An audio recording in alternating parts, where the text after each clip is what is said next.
৫ বছর পর টেস্ট দলে ডাক পাওয়া সৌম্য সরকারকে হয়তোবা নিজের শুভেচ্ছা বার্তাটাই দিলেন প্রধান নির্বাচক হাবিবুল বাশার সুমন এবং তার যে কমিটি তারাই আসলে সৌম্য সরকারকে টেস্টের জন্য আবারও যোগ্য মনে করেছেন এবং অস্ট্রেলিয়া সিরিজের যে দল ঘোষণা করা হয়েছে সেখানে সৌম্য সরকারকে রাখা হয়েছে সেটা ৫ বছরেরও বেশি সময় পর ২০২১ সালের ফেব্রুয়ারি মাসে ওয়েস্ট ইন্ডিজের এগেনস্টে সবশেষ টেস্ট ম্যাচ তিনি খেলেছিলেন। এরপর আবার এই ২০২৬ সালে এসে অস্ট্রেলিয়া বাংলাদেশ যাচ্ছে, ৩১ জুলাই দল দেশ ছাড়বে এবং সেখানে সৌম্য সরকারও সেই বিমানে উঠবেন।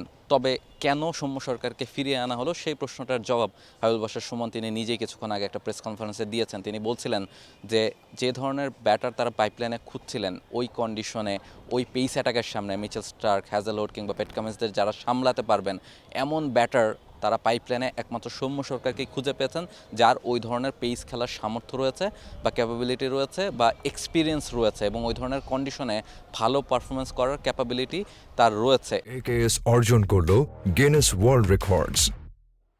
একেএস এবং সে কারণে সৌম্য সরকারকে ৫ বছরেরও বেশি সময় পর আবারও টেস্ট দলে ডাকা হয়েছে এবং খুব সম্ভবত তিনি ম্যাচ খেলার সুযোগটাও পাবেন, যেহেতু ওই ওপেন করতে নেমে ওই পেস আপনাকে সামলাতে হবে, নতুন বলে ওই আগ্রাসন আপনাকে সামলাতে হবে, সে ধরনের এক্সপিরিয়েন্স ব্যাটারি হয়তোবা টিম চাইছে, সে কারণেই সৌম্য সরকার যাচ্ছেন এবং তিনি হয়তোবা ম্যাচ খেলার সুযোগটাও পাবেন।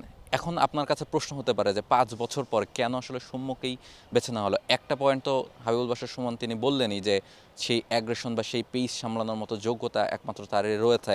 এবং আরেকটা ব্যাপার যে আপনি যদি সবশেষ এনসিএলের কথা ধরেন যে ফার্স্ট ক্লাস ক্রিকেট, সেখানে কিন্তু এবার সৌম্য সরকার হাইয়েস্ট রান স্কোরার ছিলেন। তিনি ৬৩০-এর উপরে রান করেছেন ৭টা ম্যাচ খেলে, প্রায় ৫০-এর কাছাকাছি গড় এবং প্রায় ৮০-র কাছাকাছি স্ট্রাইক রেট মেনটেন করে ব্যাটিং করেছেন। অর্থাৎ একাধারে তিনি অ্যাটাকিং অ্যাপ্রোচে ব্যাটিং করেছেন নতুন বলে এবং পাশাপাশি ৫০-এর কাছাকাছি গড় নিয়ে হায়েস্ট রানটাও কিন্তু তিনি করেছেন। ৬০০-র উপরে রান তিনি করেছেন, হায়েস্ট রান স্কোরার তিনি, এবং জাকির হাসান তিনি ছিলেন সেকেন্ড হায়েস্ট রান স্কোরার।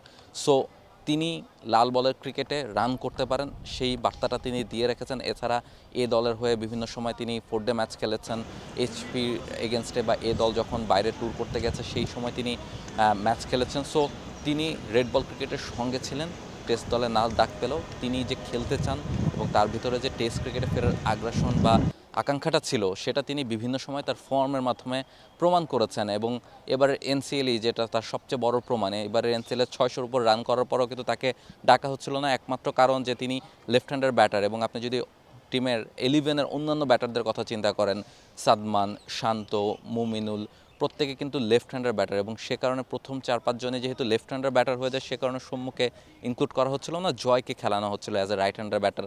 তবে ফর্ম আলটিমেটলি ম্যাটার করে, ক্লাস কিংবা ক্যাপাবিলিটি আলটিমেটলি ম্যাটার করে, সে কারণে নির্বাচকরা কিন্তু অস্ট্রেলিয়া সিরিজের আগে বাধ্য হয়েছেন ওই ধরনের ইম্পর্টেন্ট একটা সিরিজে যেখানে বাংলাদেশ অনেক বছর পর টেস্ট খেলতে যাচ্ছে, সচরাচর সুযোগ হয় না, সেই জায়গায় যেন একটা ভালো পারফরমেন্স বাংলাদেশ করতে পারে। এবং সে কারণে নির্বাচকদের মনে হয়েছে যে সৌম্য সরকারকে ওই পজিশনটায় প্রয়োজন, এবং সে কারণে কিন্তু সৌম্য সরকারকে অস্ট্রেলিয়ার বিপক্ষে টেস্ট দলে ৫ বছর পর ডাকা হয়েছে।